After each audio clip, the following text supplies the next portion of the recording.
삼탈모 카페 회원분의 질문입니다. 요번 질문 내용은 좀 길어요, 원장님. 근 6개월간 여러 가지 스트레스를 받고 수면 패턴도 마구잡이로 변한 데다가 음식, 식사 시간도 제각각으로 지내면서 몸도 안 좋아지고 우울증도 왔었습니다. 머리숱이 눈에 띄게 줄어 걱정되어서 1차로 피부과에 가서 탈모 관련한 진단을 받았습니다. 그때는 선생님께서 정수리 부분을 돋보기로 한번 확인하시더니 남성형 탈모입니다 라고 하시며 피나스테라이드와 미녹시딜을 동시에 처방해 주셨습니다. 탈모량이 10일 정도 약을 먹어도 멈추거나 줄어들지는 않길래 다시 한번 2차로 동일한 피부과에 찾아갔습니다. 뒷머리는 크게 빠지지는 않았는데 그 외 전체적인 숱이 줄어든 상태라고 하시더라고요. 원래부터 머리가 얇고 숱이 적으신 편이라 전에 판정이 좀 확실치 않았을 가능성이 있다시면서 빠진 머리들과 뒷머리의 굵기도 크게 차이는 안 난다고 하셨어요. 유전성이 아니라 휴지기성 탈모증의 가능성이 높다고 말씀하셨고 피나스테라이드는 복용하지 마시고 미녹시딜을 바르면서 생활습관 개선 그리고 정신적 스트레스 개선을 위해 정신상담도 고려해 보시는 게 나을 거다라고 들었습니다. 질문은 여기서인데요. 첫 번째 질문은 처음엔 유전성 탈모이다라고 들었고 두 번째는 휴지기성이라고 들었으면 어느 진단을 믿는 게 나을까요? 라는 질문이고요. 두 번째는 방문 소견인 정수리나 M자가 아닌 옆머리와 전체 머리숱의 줄어듦, 머리카락 굵기에 유의미한 차이 없음이 휴지기 탈모라고 옳게 판명할 수 있는 걸까요? 마지막 세 번째 질문은 휴지기라고 하면 생활습관 개선과 미녹시딜로만 개선을 시키고 피나스테라이드는 먹지 않는 것이 나을까요? 라는 질문입니다. 네, 그러니까 얘기를 네. 들어보니까 네네.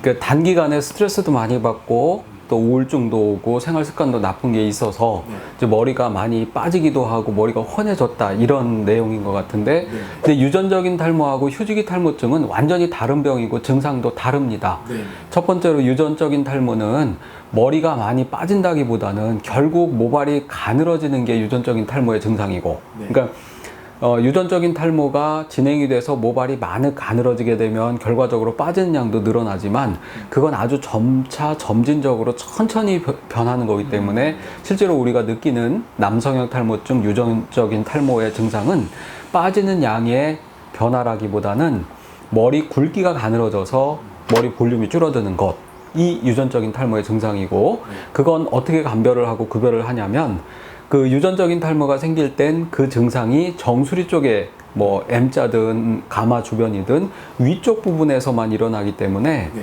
뒤쪽 부분에서는 그런 변화가 안 생기고 그렇기 때문에 뒤쪽 머리를 기준으로 보고 그것과 위쪽이 굵기가 변했다면 그건 유전적인 탈모의 증상이 있는 겁니다. 그래서 첫 번째 그 정수리를 이렇게 보고 유전적인 탈모가 있으니 그 피나스테라이드 제제하고 미녹시딜을 처방 받으셨다고 했는데 그거는 정수리 모발이 좀 가늘어졌다는 걸 의미하고 근데 원래 모발이 굵은 사람도 있고 가는 사람도 있기 때문에 그냥 정수리만 보고 가늘어졌다고 남성형 탈모다 이렇게 진단하는 건 정확지가 않고 항상 자신의 뒷머리하고 비교를 해 봐야 됩니다. 원래부터 가는 사람도 있으니까. 네. 그래서 뒷머리하고 정수리 쪽 모발의 굵기를 보는 건데 이 뒤통수 부분 머리하고 정수리나 뭐 앞쪽이나 가마 주변이나 그 굵기가 좀 차이가 있는 부분이 있으면 그건 유전적인 탈모고 근데 이제 이 환자분 같은 경우는 정수리 모발이 가늘긴 하지만 원래 모발이 가는 분이고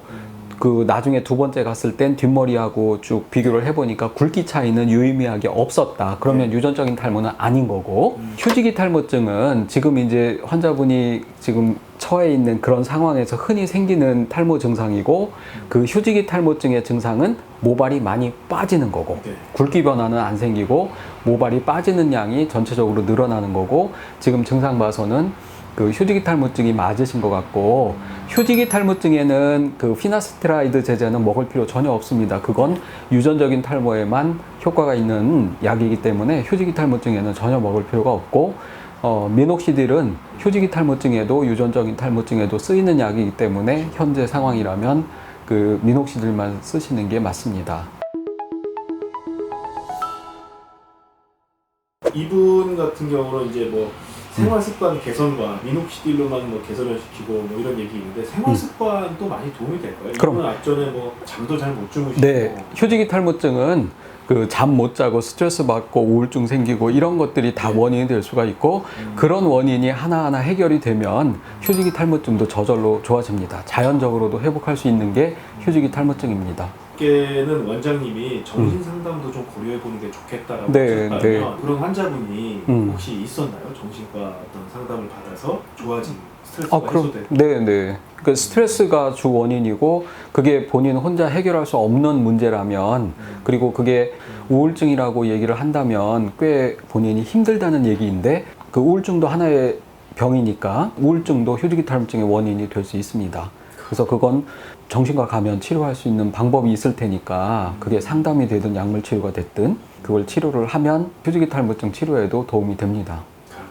네. 알겠습니다. 네, 말씀 감사합니다. 네.